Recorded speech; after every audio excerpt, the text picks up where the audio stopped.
In this class, we're going to talk about choice, and we're going to use an apparatus developed by economists called the production possibility frontier. It's a diagram.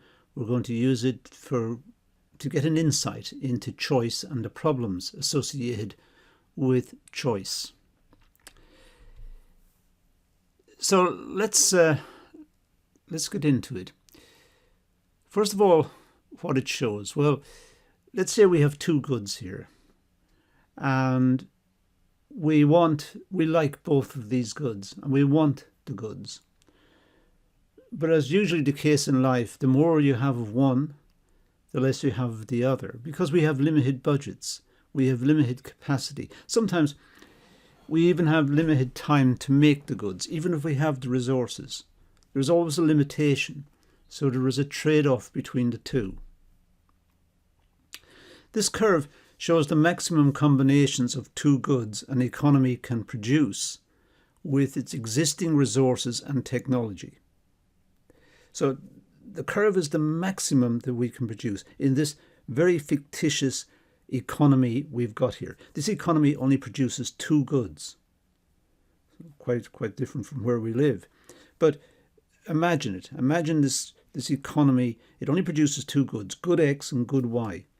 And if it uses all its resources efficiently, the red line here, the frontier we call it, this frontier shows the maximum amount it can produce. It can produce anywhere in here, but that's inefficient because we can always get more. So if we're in here, we could get more, or we could get more this way, or anywhere in between. So it's the maximum amount that we can get.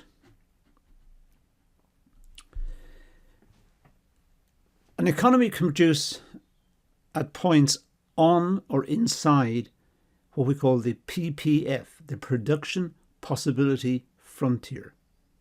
That's important. The production possibility frontier.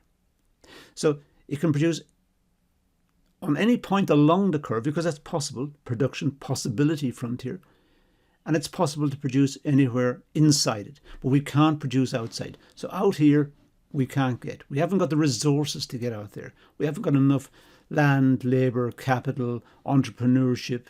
We haven't got the factors of production to get out here. But we can produce along the curve. That's possible. And we can produce anywhere in here. If we're on the curve, by the way, we are efficient. That's the maximum we can get out of our resources. So we are being efficient. If we're in here, we are being inefficient. Out here is not attainable. We can't get there.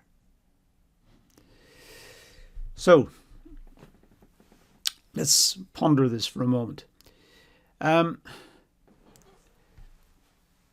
Points inside the frontier are feasible. Points outside it are not feasible. We can't get them. So the curve is emphasizing that. We could also say that points inside here are inefficient. And they're inefficient because we could produce more. We could reorganize our factors of production, our way of working, and produce more. We could do that and get up to the frontier. So if we're operating somewhere in here, we can always try and get to the frontier, and that will give us more of X and more of Y, more of the two goods that this economy, this very strange little economy, produces. It only produces two goods, good X and good Y. But we could get more of them if we're inside.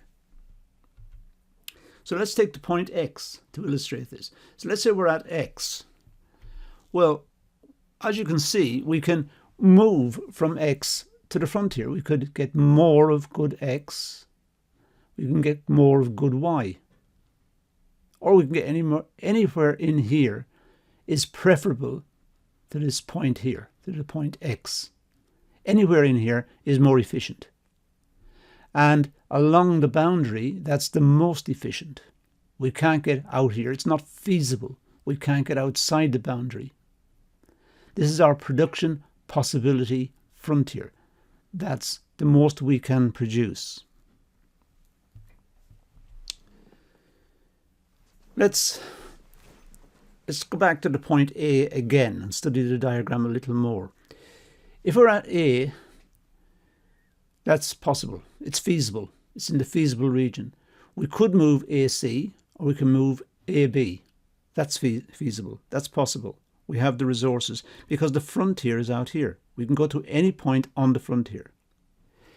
So if you go from A, we can go to B. Now, the nice thing about going AB is we're not giving up any of good Y. We're not reducing our amount of good Y. We still have the same amount of Y, but we have more of X. If you go AC, we have more of Y, but the same of X. X is the same here. So any point in between gives us more.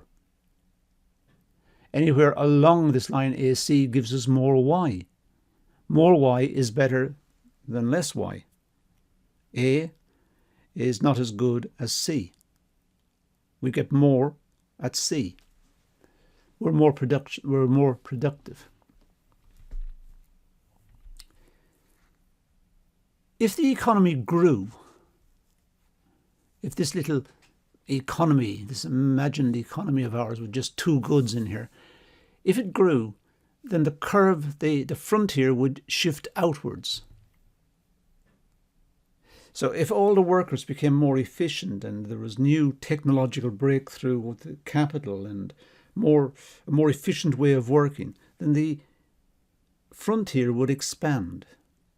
We'd get more. We can get more of X and more of Y, or more of any combination of them, than we could before.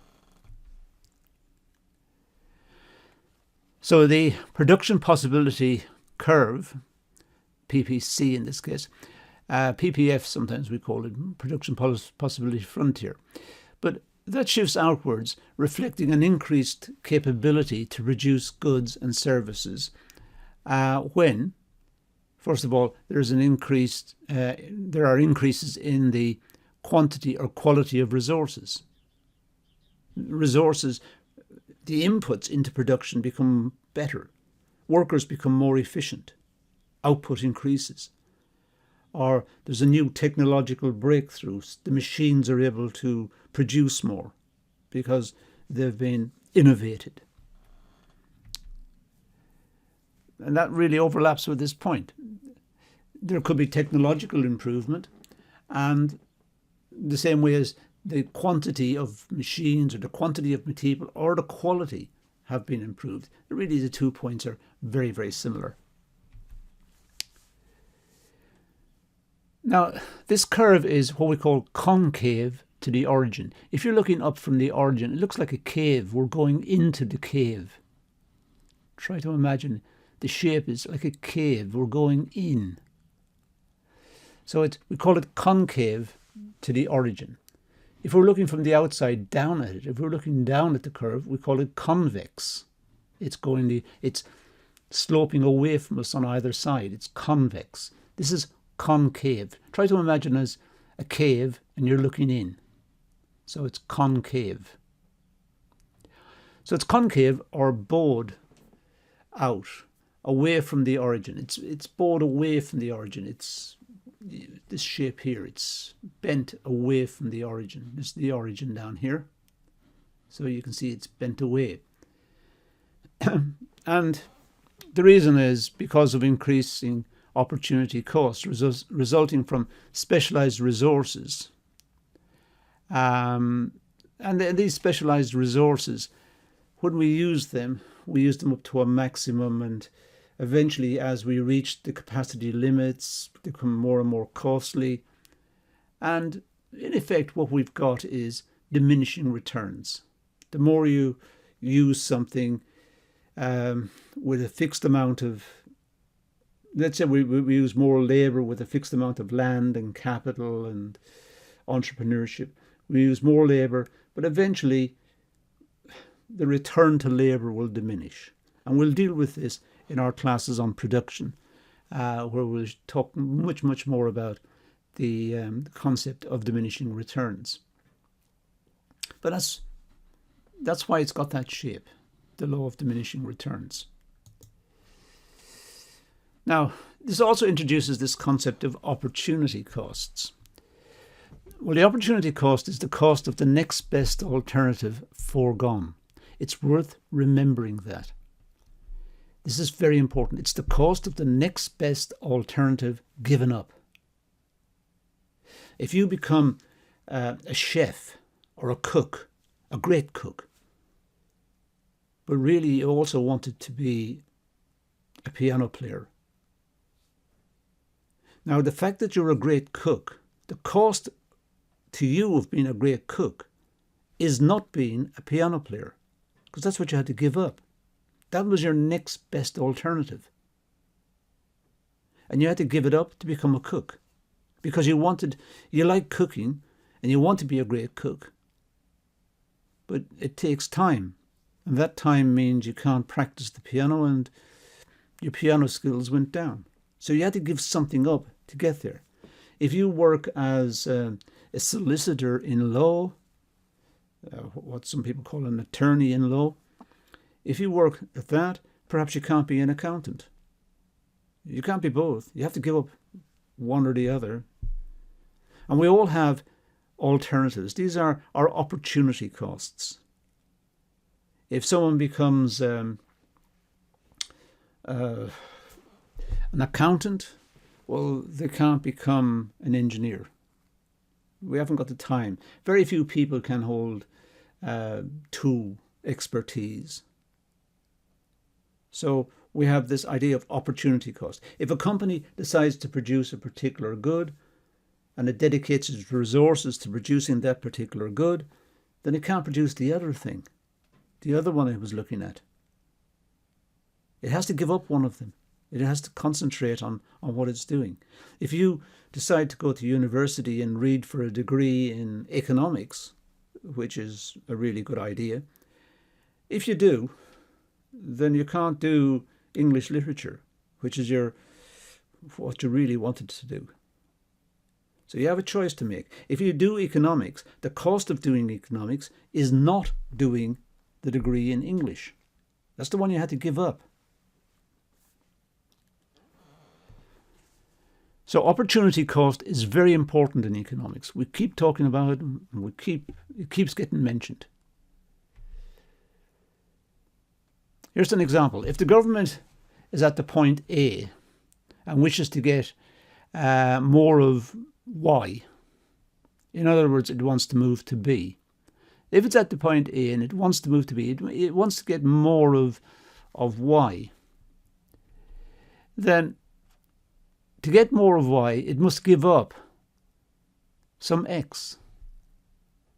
It gets more of Y. It goes from Y1 to Y2. That's what it wants. But to do that, it has to give up X. It has to move from X2 down to X1. It can't have more of both. This, sometimes people talk about this being the dismal science. Economics is the dismal science because it tells people what they can't have. And this is it. This is the problem. We want more of everything, but we can't have them. We don't have the resources.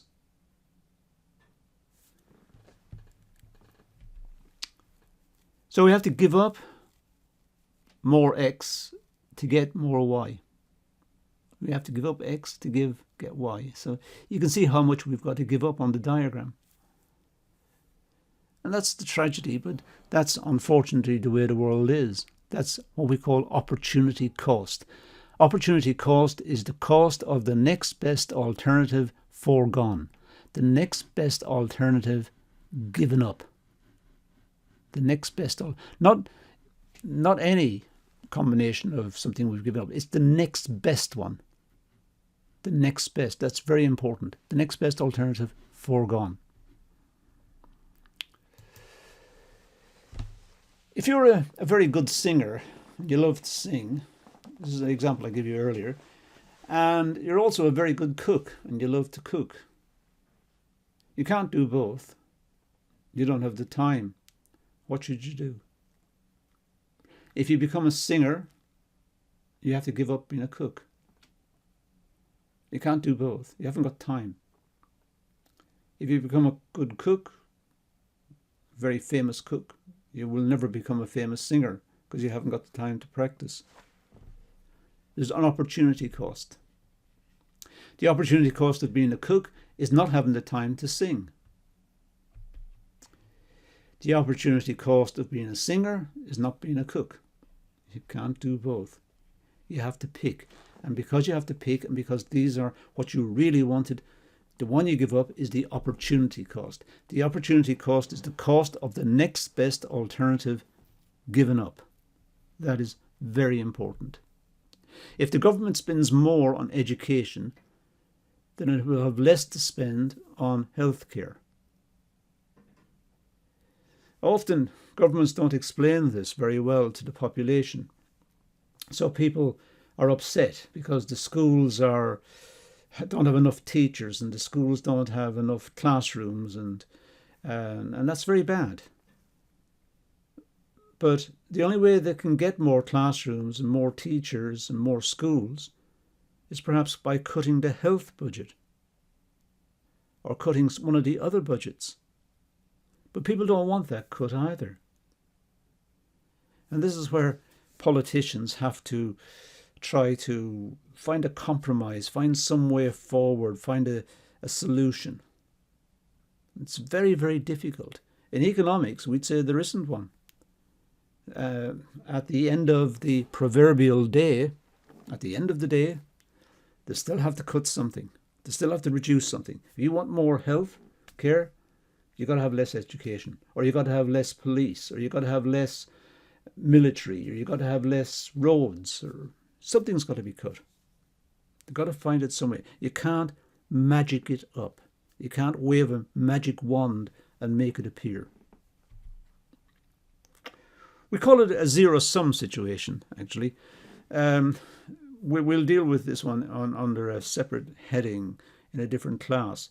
It's called game theory. But essentially what it comes down to is if we transfer from education to health, then we lose on education and we gain on health. And what we have to look at is, was it a good move? Sometimes zero sum means you have to take from one to give to the other. You can't give somebody something if you don't take it from somebody else. That's what the zero sum situation tells us. This is something in an area called game theory. As I said, we will look at it in a much later class. But for the moment, that's all we're going to deal with this one. This is the introduction to choice. So let's leave it there and say thank you for watching.